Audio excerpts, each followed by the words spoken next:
Baiklah, terima kasih moderator. Bismillahirrahmanirrahim. Alhamdulillahirrabbilalamin. Wassalatu wassalamu ala asyrafil anbiya'i wal mursalin wa ala alihi washabihi ajma'in.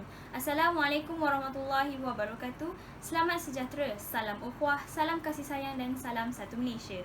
Alhamdulillah, bersyukur kita kehadrat Allah Subhanahu Wa Taala kerana dengan limpah kurnianya dapat kita semua berkumpul pada forum pada hari ini yang disertai oleh pihak-pihak yang berpengaruh dalam sistem kehakiman dan perundangan negara kita Malaysia.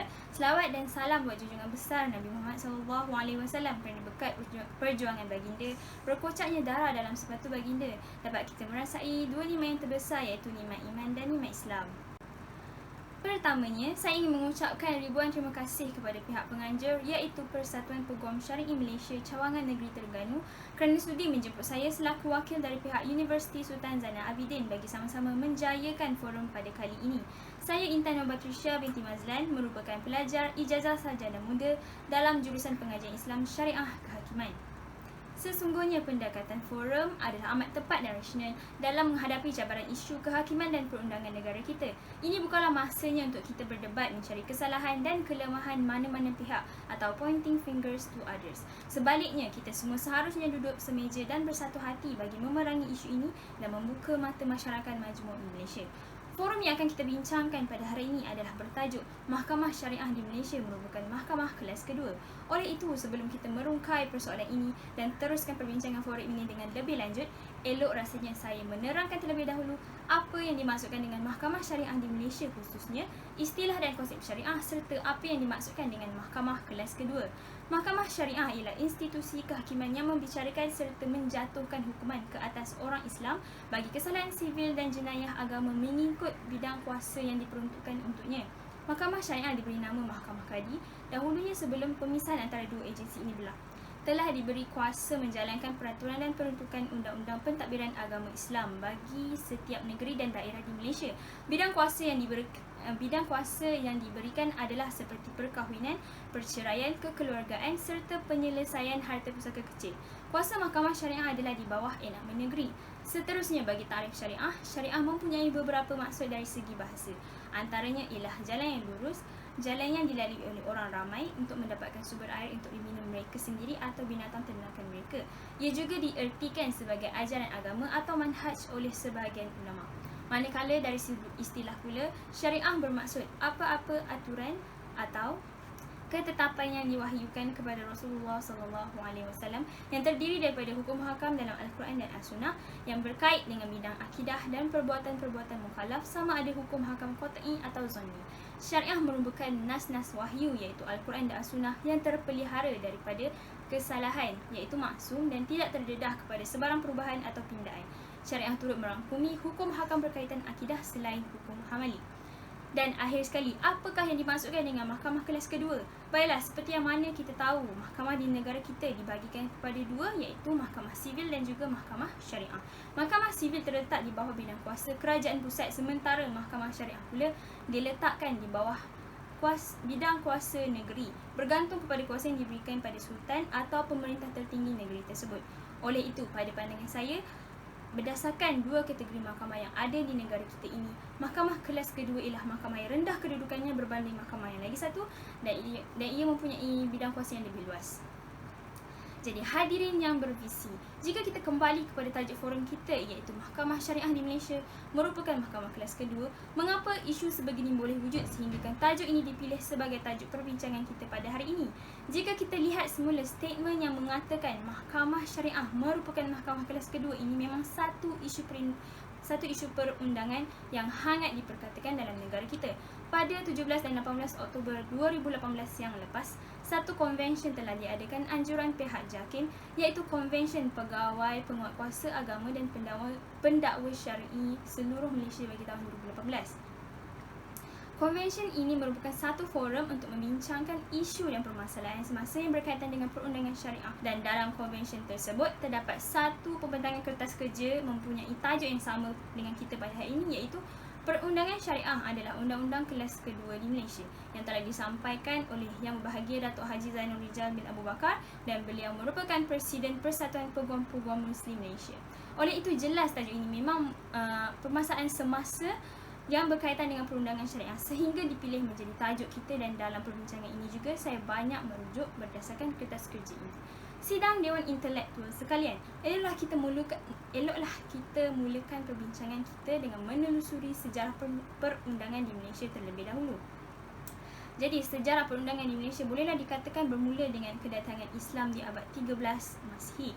Islam membawa undang-undang Islam ke rantau ini. Walaupun pada masa itu tidak terdapat mahkamah-mahkamah seperti sekarang, undang-undang Islam di samping adat Melayu menjadi teras undang-undang di negara ini sehingga kedatangan British.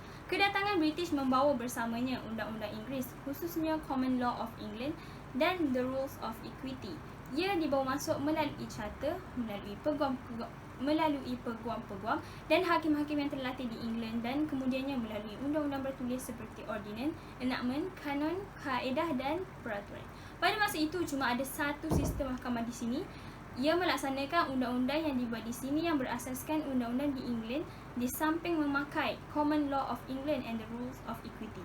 Mahkamah syariah belum ada, maka semakin sehari semakin kukuhlah kedudukan undang-undang Inggeris dalam persalahannya di negara ini. Setahun sebelum British meninggalkan Malaya pada masa itu, Civil Law Act 1956 dikanunkan. Ia memperuntukkan bahawa Common Law of England and the Rules of Equity seperti yang berkuat kuasa di England pada 7 April 1956 hendaklah dipakai melainkan jika ianya didapati tidak sesuai dengan keadaan yang di sini. Demikian juga dengan undang-undang perdagangan. Oleh itu, peruntukan-peruntukan dalam perlembagaan persekutuan dijadikan undang-undang utama negara ini sehingga hari ini. Susulan daripada peruntukan perlembagaan persekutuan. Jadual ke-9, senarai kedua, mahkamah-mahkamah syariah ditubuhkan. Maka untuk beberapa dekad, mahkamah sivil terus menjadi mahkamah utama, undang-undang Inggeris undang-undang utama, melainkan jika telah diperuntukkan sebaliknya oleh undang-undang bertulis negara ini, yang jika dilakukan pun biasanya diasaskan kepada prinsip-prinsip undang-undang Inggeris. Maka mahkamah syariah terus tersisih. Tiba abad ke-15 Hijrah, apa yang dikenali sebagai Islamic Revival mula terasa. Orang-orang Islam mula merasakan keinginan baru untuk memakai semula undang-undang Islam. Pada masa yang sama, suatu jawatan kuasa teknikal telah ditubuh dengan diketuai oleh Allahyarham Prof. Ahmad Ibrahim. Antara bidang tugas jawatan kuasa ini ialah untuk menaikkan taraf mahkamah syariah. Atas cadangan jawatan kuasa itu, perlembagaan persekutuan dipindah dengan memasukkan peruntukan baru kepada perkara 121 iaitu klausa 1A.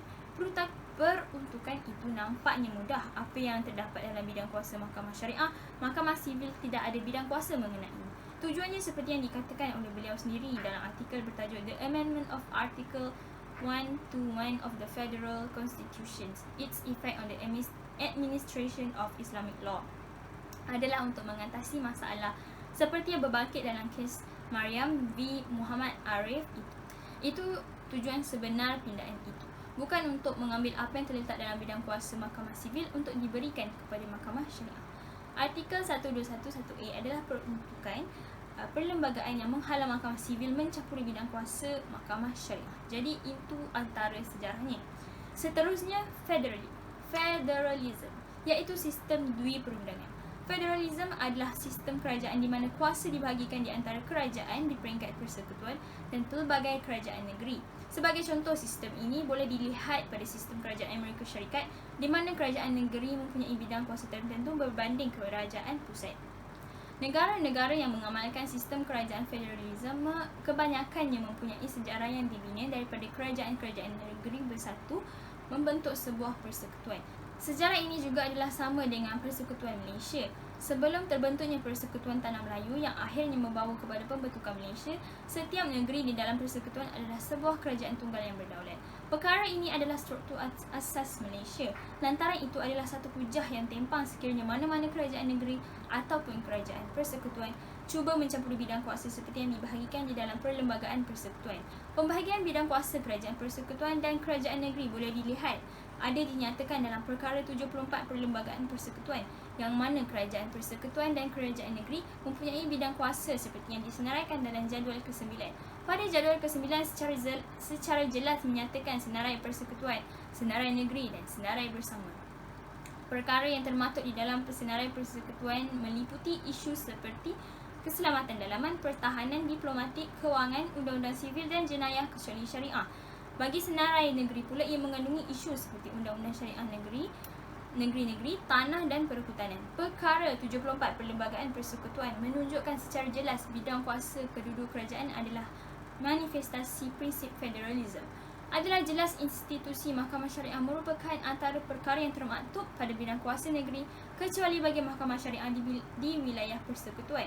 Maka ia adalah kuasa negeri menerusi Dewan Undangan Negeri untuk menggubal perkara yang berkaitan dengan senarai negeri termasuklah berkenaan undang-undang syariah dan Mahkamah Syariah. Tindakan memperlekeh keputusan hakim ini tidak mencerminkan kefahaman masyarakat mengenai amalan dui perundangan ini di Malaysia. Kedua-dua institusi kehakiman syariah dan sivil ini mengandungi kuasa yang tersendiri dalam bidang kuasa tersendiri. Oleh itu, dalam memahami dan menghargai semangat federalism, institusi yang diwujudkan di bawah perundangan negeri adalah penting untuk dihormati.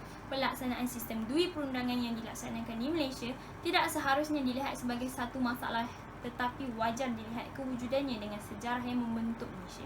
Hadirin serta hadirat yang saya hormati, Islam mempunyai kedudukan yang istimewa dalam sistem politik dan perundangan di Malaysia. Sebelum kedatangan penjajah, negeri ini dipanggil Tanah Melayu telah melaksanakan undang-undang Islam dalam urusan kehidupan seharian. Catatan bertulis berkenaan hukum dan peraturan Islam dalam beberapa tulisan seperti Undang-Undang 99 Perak, Hukum Kanun Melaka dan lain-lain menjadi bukti wujudnya peruntukan undang-undang Islam yang dijalankan di Tanah Melayu. Apabila Inggeris datang ke Tanah Melayu, mereka telah mengetahui dan menyedari bahawa undang-undang Islam adalah undang-undang yang tidak memakai dan dilaksanakan di sini. Perbincangan yang menyentuh kedudukan Islam dan undang-undangnya dalam perlembagaan persekutuan seringkali dimulakan dengan kekaburan mengenai perkara 3 perlembagaan persekutuan. Kebincangan ini bermula apabila mentafsirkan Islam adalah agama rasmi, walhal di dalam perlembagaan persekutuan ia menyebut Islam adalah agama persekutuan. Malah, tidak kurang juga yang berpandangan bahawa perkara 3 tersebut hanyalah sekadar amalan di majlis-majlis rasmi sahaja. Tun Saleh Abbas dalam kes Cik Omar Cik Su versus Public Prosecutor telah memberi tafsiran yang betul kepada Islam berdasarkan buku The Islamic Law and the Constitution, tetapi telah menyempitkan aplikasi perkara 3 tersebut berdasarkan niat dan hasrat penggubal perlembagaan. Walaupun demikian, Tun Saleh Abbas tidak memutuskan bahawa negara ini adalah negara sekular sebagaimana yang sering dihujahkan, tetapi hanya sekadar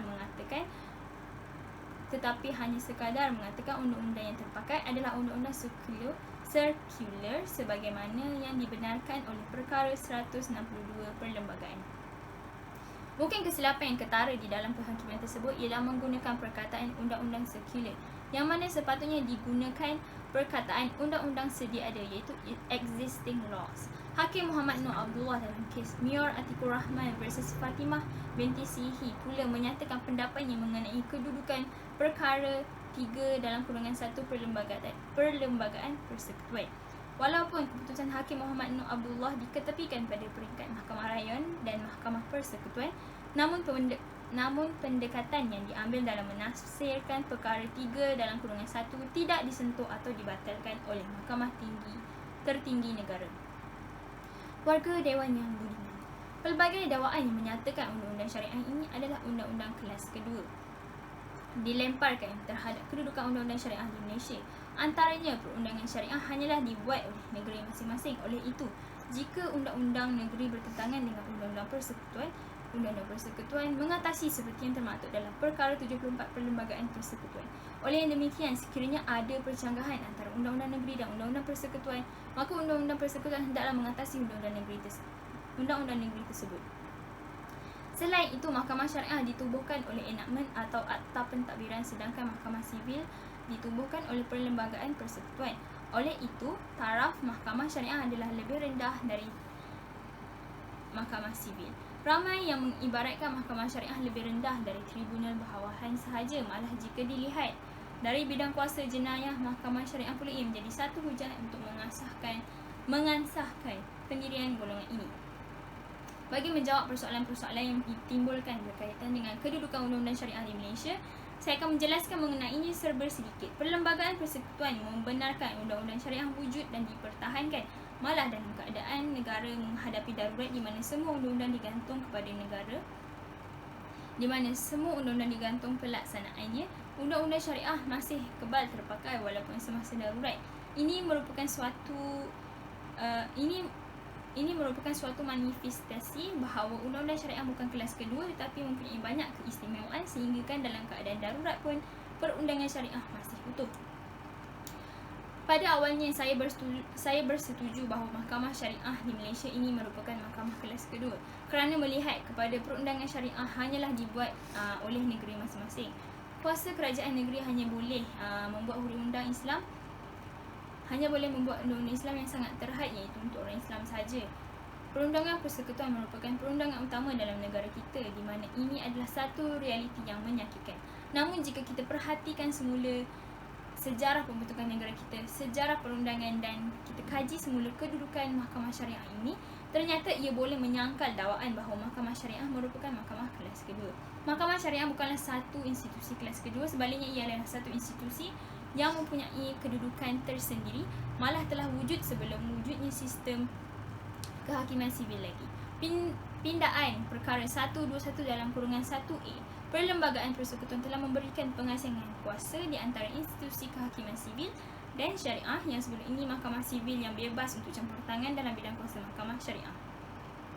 Jadi mahkamah syariah menjadi badan yang bebas dan eksklusif dalam menjalankan urusan penghakiman tanpa perlu skeptikal kepada campur tangan mahkamah sivil, dan pengasingan bidang kuasa ini bertujuan untuk menyelesaikan konflik undang-undang di antara mahkamah sivil dan mahkamah syariah. Namun begitu, kita juga perlu akur bahawa masih terdapat ruang dan peluang bagi kita mengenal pasti dan membuat penambahbaikan kepada perundangan syariah di Malaysia agar pandangan tersebut lebih mudah dipatahkan. Oleh itu, antara cadangan agar pendekatan berikut boleh diambil ialah bebaskan hakim-hakim syariah dari kongkongan pegawai awam dengan mewujudkan akta atau enakmen sendiri. Berbeza dengan hakim-hakim di mahkamah sivil, hakim mahkamah syariah masih lagi merupakan pegawai awam yang tertakluk kepada peraturan penjawat awam dan perjawatan. Oleh yang demikian, kebebasan mereka masih boleh diragui kerana mereka masih perlu tunduk kepada pegawai atasan mereka. Kebebasan merupakan elemen penting badan kehakiman dan ia perlulah dizahirkan bagi memberi keyakinan kepada rakyat. Selain itu juga, Pinda Akta 355 dan memberikannya lebih kuasa kepada Dewan Undangan Negeri untuk membuat undang-undang kesalahan jenayah yang hukumannya lebih tinggi dan tidak tertakluk kepada hukuman tradisi sahaja, iaitu denda, penjara dan sebatan. Hukuman bersifat restoratif mempunyai elemen pendidikan dan mengajar perlu juga diberikan kepada mahkamah syariah. Pada pandangan saya, perlu ada bentuk hukuman yang bersifat menggerunkan bagi kesalahan-kesalahan yang besar seperti berkait dengan akidah. Bagi kesalahan lain pula, hukuman yang bersifat mendidik boleh dilaksanakan. Sebagai penutup, kita berdoa dan berharap agar kelemahan dan kekurangan pelaksanaan dalam perundangan syariah di negara kita dapat dipertingkatkan dari masa ke semasa. Hakikat ini mampu kita capai sekiranya semua pihak, terutama masyarakat Islam seluruhnya, bukan hanya penggerak dan kaki tangan mahkamah syariah sahaja, mempunyai kefahaman yang jelas tentang perundangan syariah yang sesungguhnya bukan ciptaan manusia. Marilah kita sama-sama meningkatkan kesedaran, pengetahuan dan kefahaman kita terhadap perundangan syariah, dan suatu masa nanti semoga perundangan syariah di negara kita dapat dimartabatkan sebagai satu sistem perundangan yang unggul bagi kita semua, khususnya yang beragama Islam. Hakikatnya, perundangan syariah bukanlah perundangan kelas kedua tetapi mestilah lebih diharus perdanakan. Namun sekiranya status ini hanya sekadar retorik saja tetapi tidak dizahirkan dengan tindakan-tindakan yang wajar, sudah pasti pandangan yang mahu menularkan bahawa perundangan syariah merupakan kelas kedua menjadi lebih diterima dan diakui. Sekian sahaja pembentangan saya pada kali ini, dan saya ingin memohon maaf sekiranya tersilap kata dan terdapat tutur bicara saya yang kurang sopan semasa menghuraikan perbincangan kita tadi. Saya juga ingin berterima kasih sekali lagi kepada pihak penganjur kerana sudi menjemput saya dan memberi peluang kepada saya untuk menjadi salah seorang panel dalam forum kali ini, dan saya harap kita semua dapat berjumpa lagi di masa akan datang. Sekian sahaja daripada saya. Wabillahi taufiq wal hidayah. Wassalamualaikum warahmatullahi wabarakatuh.